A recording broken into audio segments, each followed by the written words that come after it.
Hi, this is Reese, Senior Leader Journey Coach for the Fun Stampers Journey. Welcome back to my channel. In today's video, I have a tutorial for this very fun jellyfish card. And we will have the chance to look at different techniques to embellish this card. It's a very fun project. This card features two new stamp sets, Jelly Wishes and Catching Waves. Both are inside the Spring into Summer mini catalog. This catalog is filled with wonderful designs and amazing ideas for projects. As you can see, there's plenty of items to choose from, and it's a very fun catalog, and it's good through the end of June. We will begin with using beach ball cardstock for our base and whipped cream cardstock for our background panel. Using clear pigment ink, we will stamp this background stamp, which is an awesome size that can cover the entire card if you wish to. Make sure that you apply enough of the pigment ink to the stamp. And once it's firmly pressed, we will add the white embossing powder. And if you have a little extra here and there, you could just remove it before you apply heat.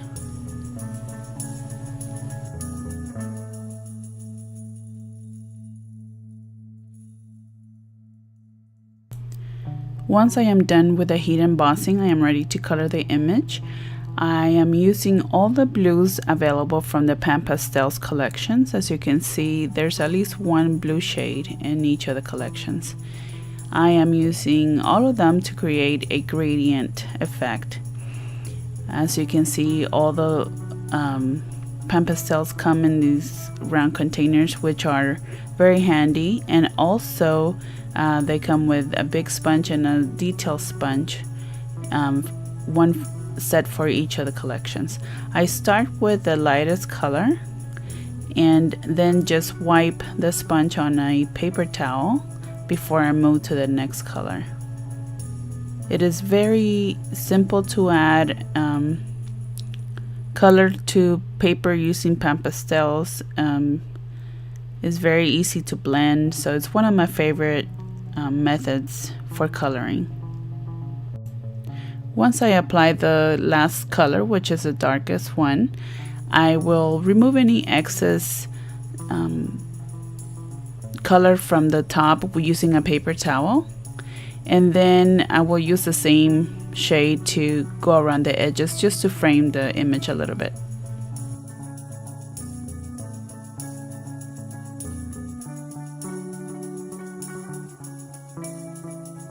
After you're done using Pan Pastels, make sure to wipe your hands with a baby wipe and also your surface. I will stamp the jellyfish image twice, the first one in its entirety using black licorice, and then the second time I'll just need the head of the jellyfish using sweet pear ink.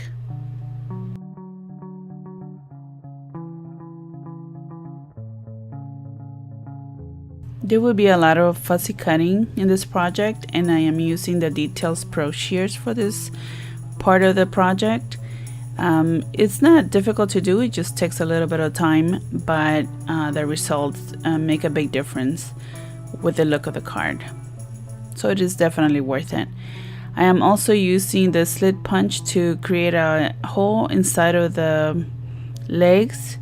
That way I can cut that portion out. I will be using the same technique a little later on to cut the frame for the background piece. Next, I am using our gel pens, which are very nice.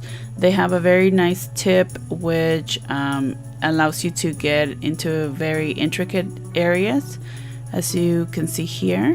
And all I'm doing with this green pen is going over the white lines to define the image. And you can choose any color. I chose this green, the lighter of the greens, and then silver for the other parts of the image. You do not have to be very precise for this part because we will be adding some sequins, as you will see in a few minutes. To cut the frame needed for the card, I will be using the Pocket Cuts die set. This is a very nice set. It has 10 different templates, and this is part of the memory keeping family, but it can definitely be used for card making or scrapbooking. I used oatmeal cookie cardstock, and as you can see here, I'm also using the slit punch again to cut inside of the frame.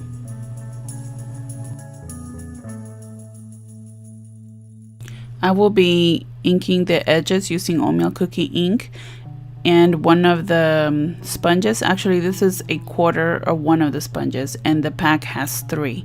So I definitely have enough for many colors with just one pack.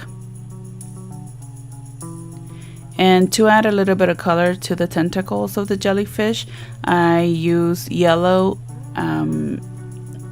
gel pen and also pink, as you will see here in a few minutes.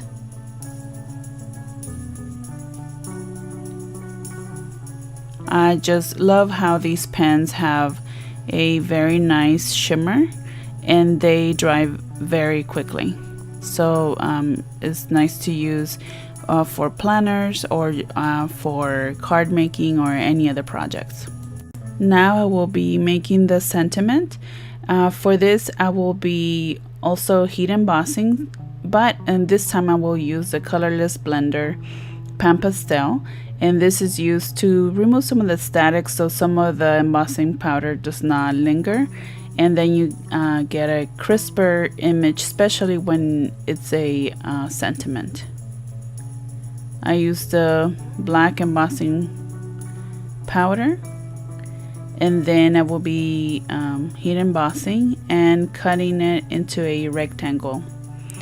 I will put this on top of Cool Pool cardstock, leaving a little bit of space to the side because later I will use some of the washi tape in that area. Using the adhesive runner, I will put the background piece to the card base, and then to adhere the frame and the sentiment, I will be using the small foam squares.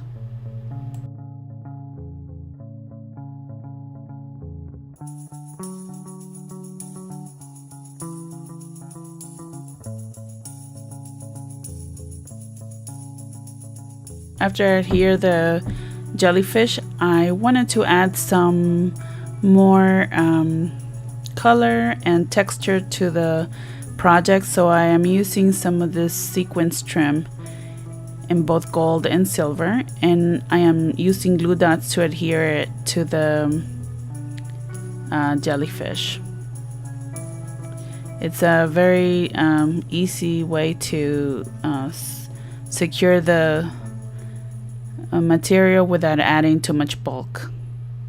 I also used some foam squares to attach the already cut head to the jellyfish.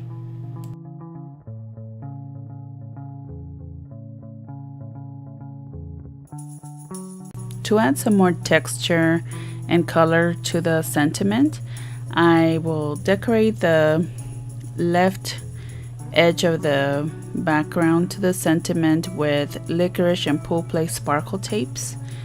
This is a quick and easy way to add some more color, and I will attach I used some foam squares as well. So my camera ran out of battery without me realizing it, so I actually finished the card, and then when I realized that it was not recording, I decided to do a second take. So I cut another of the heads of the jellyfish just to show you how I embellished it. I used some of the blue sky sequins, and I only chose the very smallest of the sequins, and then using some Journey Glaze, I put 3 dots on each of the lines and added the sequins as you can see here. The bloom tool comes very handy, especially with this small sequins, just to push into the glaze. And as you can see, I added some more glaze, and the reason why I added after it was to be sure that the sequin stayed in place, with otherwise it will just be floating around, since I cover the entire area with the glaze. And the reason I do this is that I wanted it to be jelly-like and also shimmery, so I added some sparkle cuts towards the bottom of the jellyfish, and then some sparkle dust to the rest of the head. The rest of the embellishment was very simple to do, and I will explain to you. As you can see, I stamped some of the smaller jellyfish using rock candy ink, which is gray, and then I added some more glaze. These are just dots of glaze, and before they harden, I went ahead and added some sparkle dust to them, and then I put a little bit more of glaze on the edges, on the corners of the frame, and then I added some sparkle cuts to them. As you can see, I also added some more sequins throughout the card, but I think what makes it extra shimmery and special are those little dots made from the glaze and sprinkled with the sparkle dust. And that's pretty much it. That finishes the card, and you just have to let it dry, maybe for about 15 minutes. So make sure that you lay it flat on the surface so the glaze won't run down. I hope you enjoyed this project. It was a lot of fun to make, and it is very easy to recreate, so I hope you give it a chance. If you are interested in any of the products shown in this video, please visit my website, funstampersjourney.com/AnnaReese. Next time you're on Facebook, come and visit my page.